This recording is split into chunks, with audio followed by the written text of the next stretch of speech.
रामकृष्ण हरी मंडळी, आपल्या या भक्तिमय वातावरणात मराठी भक्ती या यूट्यूब चॅनेलमध्ये आपले मनापासून स्वागत आहे। आपली सकाळ छान झाली तर दिवस चांगला जातो, म्हणून धर्मशास्त्राने रोज सकाळी आपल्याला डोळे उघडताच आपल्या तळहाताचे दर्शन घ्यावे असे सांगितले आहे। कारण आपल्या हातात लक्ष्मी, सरस्वती आणि गोविंद यांचा वास असतो। त्यांच्या आशीर्वादाने दिवसाची सुरुवात करावी हा त्यामागचा हेतू असतो।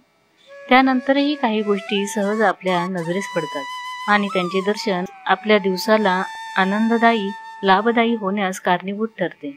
सकाळी या पुढील गोष्टी तुमच्या बाबतीत घडल्या तर त्या लाभदायी ठरणार असे समजा। सकाळी जाग येताच पक्ष्यांचा किलबिलाट ऐकू आला तर समजून जा की दिवसाची सुरुवात चांगली होणार आहे। मात्र लक्षात घ्या, पक्ष्यांचा किलबिलाट पहाटेच जास्त ऐकू येतो, त्यामुळे आपल्यालाही पहाटे जाग येणे क्रमप्राप्त झाले। ज्याचा दिवस ब्रह्ममुहूर्तावर सुरू होतो त्याचा दिवस चांगला जाणारच असे शास्त्र सांगते।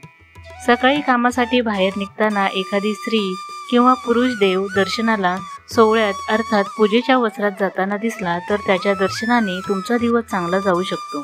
एवढेच नाही तर तुम्हाला मोठे काम मिळण्याचीही शक्यता असते।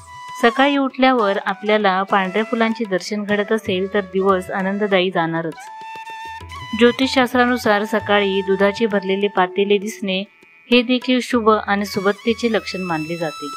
तसेच तुमच्या घरात दूध, दह्याची साठवण केल्यामुळे लक्ष्मीचा वरदहस्त कायम राहील। सकाळी किंवा कामासाठी बाहेर पडताना गोमातेचे दर्शन होणे हे देखील शुभ ठरते। गोमातेच्या केवळ दर्शनाने देखील आपल्या नोकरी व्यवसायात भरभराट होते।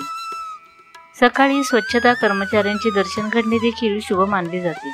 तुमच्या मार्गातील अडथळे दूर होणार याचे ते चिन्ह असते। एखाद्या झाडाला फळे लगडलेली पाहिली तर तुमच्या प्रयत्नांना देखील लवकरच चांगले फळ मिळणार आहे असे समजून घ्यावे। सकाळी डोळे उघडताच जवळच्या मंदिरातील किंवा घरातल्या देव्हाऱ्यातील घंटेचा नाद कानावर पडत असेल तर व्यक्तीला चांगली बातमी मिळण्याची शक्यता असते। तसेच कोणतेही बिघडलेले किंवा रखडलेले काम पूर्ण होऊ शकते। अशा प्रकारे आपली सकाळ कशी होते त्यावर दिवस कसा जाणार ते ठरते। हे निकष ज्योतिषशास्त्राने सांगितलेले आहे। व्हिडिओ आवडल्यास चॅनलला सबस्क्राईब करा, लाईक करा आणि शेअर करा। धन्यवाद।